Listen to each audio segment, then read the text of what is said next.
Good day. Today's readings are from the Acts of the Apostle, chapter 11, verses 21 through 26, and chapter 13, verses 1 through 3, the story of Barnabas coming to Antioch, where a great number had turned to the Lord, and where the Holy Spirit called Barnabas and Saul to be set apart for the great work of God. And from the Gospel of Matthew, chapter 5, verses 20 through 26, Jesus going deeper than the law of the scribes, telling his disciples that anger toward a brother is already judgment, and that before you bring your gift to the altar, you must first be reconciled. Now hear me on this. These two readings are saying one thing. The altar is within you, and what you carry in your inner world is your true offering. Barnabas. Today the church honors him as a feast, this man whose name means son of encouragement. The early church sent him not to inspect or to judge, but because he was a good man, filled with the Holy Spirit and with faith. When Barnabas arrived at Antioch and saw the grace of God already at work among the people there, he rejoiced. He did not evaluate or criticize. He did not look for what was lacking. He saw grace, the living movement of I am in the lives of those who had believed, and he celebrated it. Then he found Saul in Tarsus and brought him back. They met with that church for a whole year, teaching a great number. And it was in Antioch that the disciples were first called Christians. Christ ones, I am ones. The name followed the reality of what they had already become in consciousness. Through Barnabas, the Father is showing you what it looks like when encouragement flows from the I am within. It sees grace wherever grace is working and calls that grace forward. Then hear Jesus in Matthew. He says, your righteousness must surpass that of the scribes and Pharisees. This stopped people cold. Those men were the most outwardly observant religious figures of their age. How could anyone surpass them? Jesus answers immediately by going inward.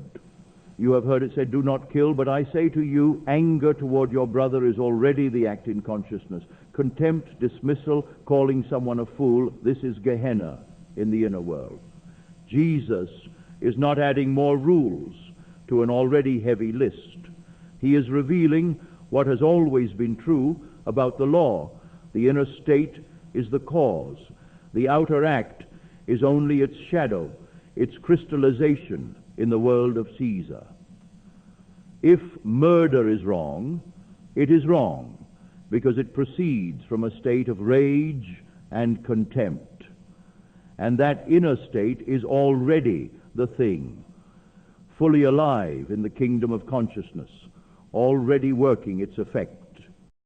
Now hear the word that lands hardest today. Jesus says, if you bring your gift to the altar and they recall that your brother has anything against you, leave your gift. Go first and be reconciled with your brother. Then come and offer your gift. The altar is your imagination, your place of assumption, your upper room, the inner sanctum where you go to speak your word and dwell in the feeling of the wish fulfilled. And Jesus is telling you plainly, you cannot bring a clean assumption into a consciousness that is holding contempt, anger, or grievance toward another person. The inner world must be cleared first.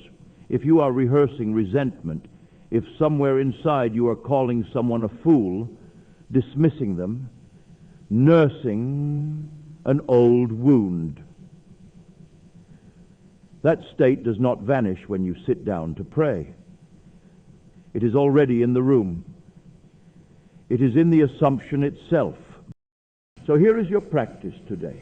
Before you go within to claim your desire, pause, scan the inner landscape. Is there anyone you are holding in contempt or anger right now? A colleague, a family member, someone who wronged you years ago? In your imagination, see them whole, see them at times blessed, fully loved by the I Am that sustains all life. Speak reconciliation toward them in your inner world, not because your outer circumstances require it, but because your own creative consciousness requires a clear altar. Settle the inner account first. Then enter your upper room. Sit quietly. Name what you wish to see made real. Speak it as I am. Feel the reality of it already done, already here, already yours. That is the gift Jesus is calling you to bring. Not just a wish, but a wish offered from a heart that has already made peace. That is the righteousness that surpasses the scribes. That is the assumption the law honors. Until tomorrow, I love you.